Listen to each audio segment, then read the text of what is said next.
ወገኖቼ የአባቴ ብሩካን በዓለም ዙሪያ ያላችሁ በሀገር ውስጥም በሀገር ውጭም ያላችሁ እግዚአብሔር ወዳጆች ሰላም ጸጋ ከጌታችን ከመድኃኒታችን ወደ እናንተ ያቀርባለሁኝ።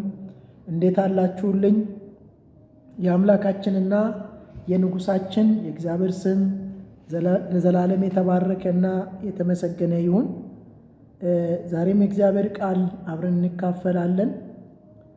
እግዚአብሔር ለሕዝቡ ይናገራል። ሊሰሙት ሊያደምጡት ምክር ሊሰሙ ከእግዚአብሔር የሆነውን ነገር ሊቀበሉ ለተዘጋጁ እግዚአብሔር ለሕዝቡ በዘመናት መካከል የሚለው አያጣምና እግዚአብሔር ዛሬም ቃሉን ይልክልናል።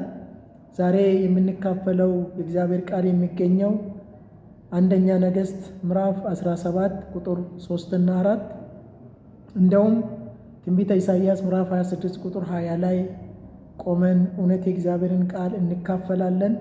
እግዚአብሔር ለዘላለም የተባረከ ይሁን። አነባለሁ። አንደኛ ነገሥት ምዕራፍ 17 ቁጥር 3 እና 4 ከዚህ ተነስተ ወደ ምስራቅ ሂድ፣ በዮርዳኖስም ትይዩ ወዳለው ወደ ኩራቱ ወንዝ ፏፏቴ ተሸሸግ፣ ከወንዙም ትጠጣለህ፣ ቁራውም በዛ ይመግብ ዘንድ አዝዣለሁ። እንደውም ትንቢተ ኢሳይያስ ምዕራፍ 26 ቁጥር 20 ሕዝቤ ሆይ ናና ወደ ቤትህም ግባ፣ ደጅንም ከኋላ ዝጋ፣ ቁጣ እስኪያልፍ ድረስ ጥቂት ጊዜ ተሸሸግ ይላል።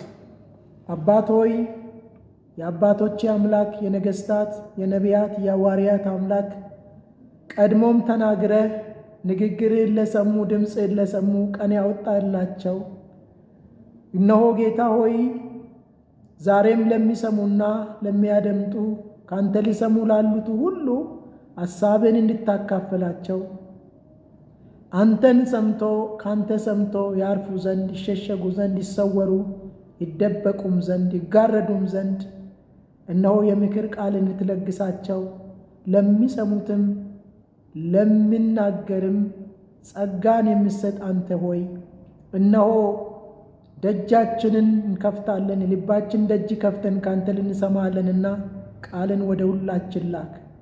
እነሆ ለተናጋሪውም ለሰሚውም ጸጋን ስጥ። ፈቃድ በእኛ መካከል ይከወን በኢየሱስ ስም አሜን። እንግዲህ ዛሬ እግዚአብሔር ቃል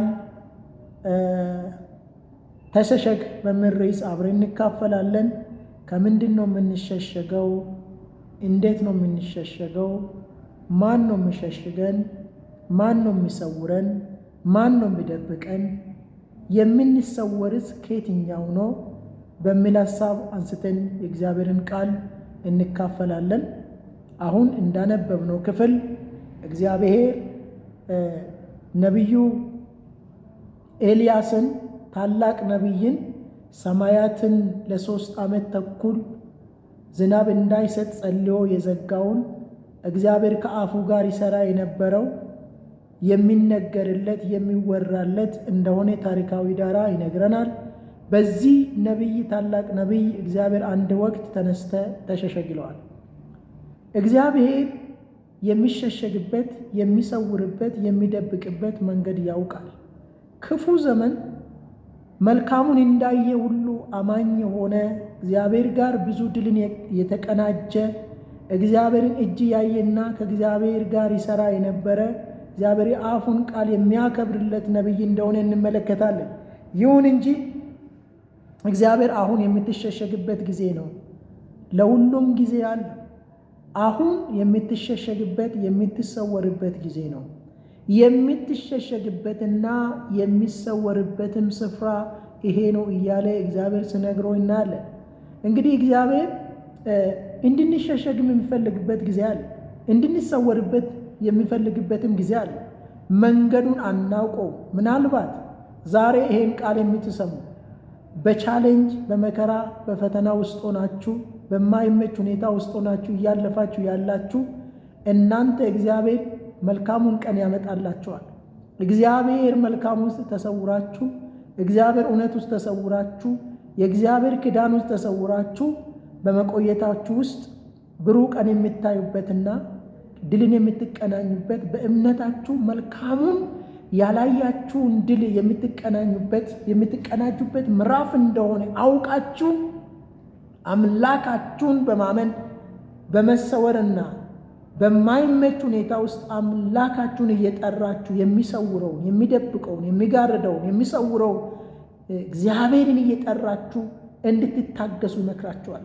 እዚህ ስፍራ ላይ እንግዲህ በዚህ ነቢዩ በአንደኛ ነገሥት ላይ በጣም ድልን ካደረገ በኋላ ብዙ ታምራቶችን ካደረገ በኋላ እግዚአብሔር ከነበረበት ድልን የቆጠረበት ስፍራ ላይ ቆሞ ባለበት ተነስ ይለዋል። ከዚህ ስፍራ ተነስ፣ ከዚህ ቦታ ተነስ። ምክንያቱ በዛን ዘመን የነበረ ንጉሥ ዘካርያስ በዛን ዘመን የነበረ አካብ ከምስቱም ከኤልዛቤት ጀምሮ እሱ ላይ የተነጣጠረ የውድቀት ጎዳና የሚሰበርበት ጥፋት ከሚያገኝበት ቀን የተደለተበትና የእሱ የተዘጋጀ ወጥመድ ስለነበረ እሱ ባያየውም እሱ ባይመለከተውም እግዚአብሔር አይቶለት ነበር። በዚህ መሸሸግ ውስጥ እግዚአብሔር ኤልያስን ተሸሸግ ስለው ሌላ የታምራት ምዕራፍን ሊያሳየው ስለፈለገ ሊገልጥለት ስለፈለገ እግዚአብሔር ራሱን የሚያሳይበት ብቻውን ከኤልያስ ጋር የሚያወራበት የእግዚአብሔርን ሐሳብ የሚሰማና የሚያደምጥበት ከእግዚአብሔር ብቻ የሚሰማበትና ከእግዚአብሔር ጋር የሚያሳልፍበት ጊዜ እንዲበዛለት እግዚአብሔር ይህንን አደረገ። ተሰወራል። የመሰወር ጊዜ አለ። የመገለጥ ጊዜ እንዳለ ሁሉ እግዚአብሔር ተሰወራል። የሚገርም ነገር ተነስተ ወደ ምስራቅ ሂድ፣ በዮርዳኖስ ትይዩ ወዳለው በኩራት ወንዝ ውስጥ ተሸሸግ። እዚህ ስፍራ አሁን የምትሸሸግበት የምትሰወርበት ጊዜ ነው። የመገለጥ ጊዜ እንዳለ ሁሉ የመሰወርም ጊዜ አለ ይለዋል እግዚአብሔር። እግዚአብሔር ጊዜ አለ። አንዳንድ ጊዜ የሚመጣብን ፈተናና ተግዳሮት ለምን እንል እንችላለን። ለምን ደረሰብን፣ ለምን ይሄ ሆነብን ልንል እንችላለን። እግዚአብሔር በዛ ውስጥ መውጫ ሊያዘጋጅና ሌላ ምዕራፍ የማናውቀው ታምራት ሊያሳየን እንጂ መንገድ ላይ ወድቀን እንድንቀር አይደለም። ግን በዚህ ውስጥ በፈተና ውስጥ በምንሆንበት ጊዜ፣ በተግዳሮት ውስጥ በምናልፍበት ጊዜ የእግዚአብሔር ፈቃድ ብቻ ሚስ እንዳናደርግ፣ የእግዚአብሔር ፈቃድ ብቻ ቸል እንዳንል አማኝ ሁሉ ሊያውቀው የሚገባ እንጂ የሚመጣብን ፈተናና ተግዳሮት ለክብር ያበቃናል። እንግዲህ በዚህ ላይ ኤልያስን ሂድና ተሰረክ ስለው እኔ እዛ ስፍራ ይለዋል ቁራን አዝዣለሁ። ቁራ የምትበላውን የምትመግበውን ያመጣል ዘንድ አዝዣለሁ። ደግሞ በዛ ወንዝ ውሃን ትጠጣለህ ብሎ እግዚአብሔር ስመክሮ እናያለን።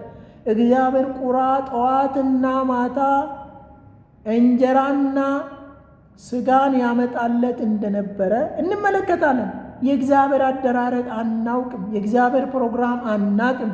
የእግዚአብሔር አመጣጥና የእግዚአብሔር ንግግር፣ የእግዚአብሔር ምክር አናቅም። ከምክሩ ላለመጉደል ግን እግዚአብሔር ያለኑን ለይተን ማድረግ ግን ለድልና ለክብር ያበቃል። ሌላ ቦታ ላይ ኤልያስን ተነስና ተገለጥ ያለውበት ስፍራ አለ። ምክንያቱም ለመገለጥም ጊዜ አለው፣ ለመሰማትም ጊዜ አለው፣ ለመደመጥም ጊዜ አለው፣ ላለመሰማትም ጊዜ አለው፣ ለሐዘንም ጊዜ አለው፣ ለመደሰትም ጊዜ አለው፣ ለማሸነፍም ጊዜ አለው፣ ለመሸነፍም ጊዜ አለው። እግዚአብሔር ለምን እንደሚያደርገው አናውቅ። እግዚአብሔር በዚህ ውስጥ ግን ክብሩን ሊገልጠውና አሳልፎ ሊያስገድ ነው። እግዚአብሔር የተባረከ ይሁን። እንግዲህ ተሸሸጋለው እግዚአብሔር እንደተናገርነው ቁራን ስጋ እንዲያመጣለት ማታና ጠዋት እንጀራና ስጋ እንዲያመጣ እንዳዘዘና ኤልያስን በዚህ መንገድ እንዳሳለፈ እናያለን።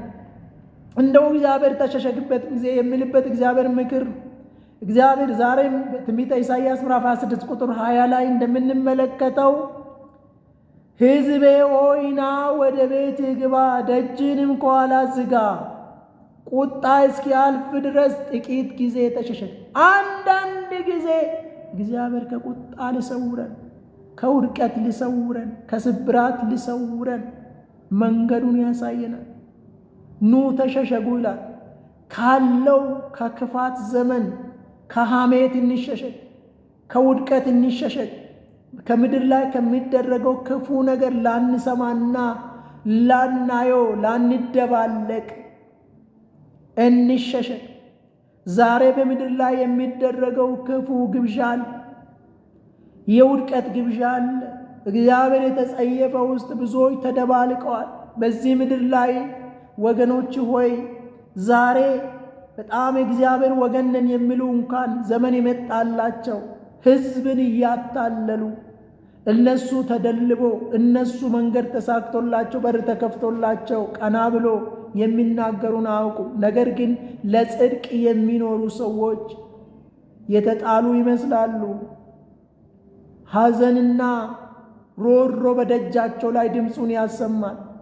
ግራ መጋባት አለ፣ ጤና ማጣት አለ፣ ተስፋ መቁረጥ አለ። እግዚአብሔርን መስሎ ሊኖሩ የሚወዱ ይሰደዳሉ።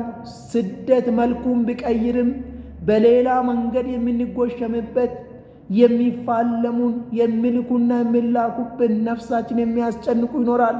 አንዳንዶች ጤና አጥተው፣ አንዳንድ በኑሮ ችግር፣ አንዳንዶች ብቸኝነት በመሆን፣ አንዳንድ በተለያየ ፍልማ በተለያየ መከራ ውስጥ ያልፋሉ። የምስራች ነግራቸዋለሁ። ከክፋቱ ዘመን ከሚደረገው ነገር ተሰውረን መልካሙን ቀን ልናይ ሰልፍ ዘንድ ተረኞች ነን።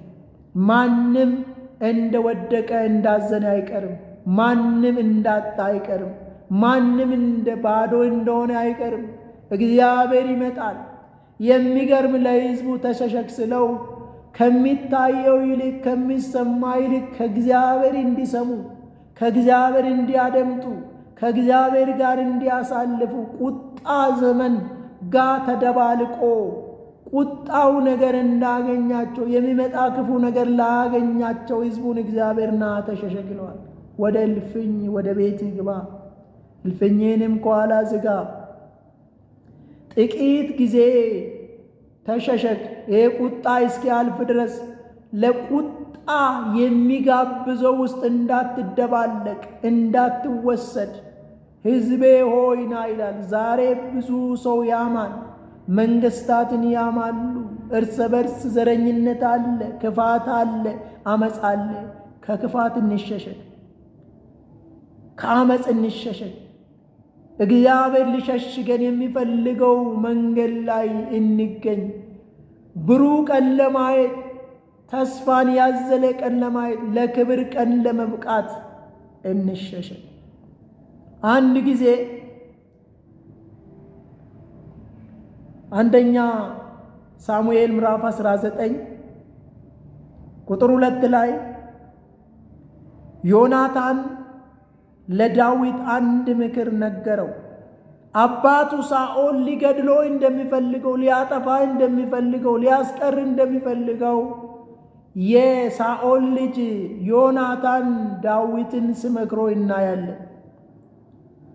እንዲህ ይላል አንደኛ ሳሙኤል ምዕራፍ 19 ቁጥር 2 ላይ ዮናታንም አባቴ ሳኦል ሊገድል ይፈልገዋል፣ አሁን ከእንግዲህ ለነገ ተጠንቅቀ ተሸሸግ፣ በስውርም ተቀመጥ ይለዋል።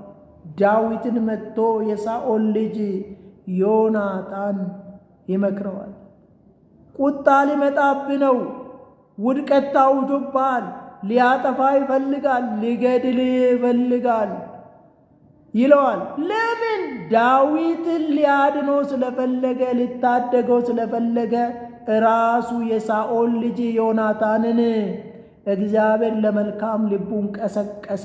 ለመልካም ነገር ልቡ ተቀይሮ ዳዊትን እንዲመክርና የሞት ቀን ወደ ሕይወት እንዲሻገር ቀሪ ዘመኑ ውስጥ የታሰበበት የሞት አጀንዳ እንዳይፈጸምበት እግዚአብሔር አደረገ። በዚህ ውስጥ ሚናን የተጫወተ እግዚአብሔር ነው።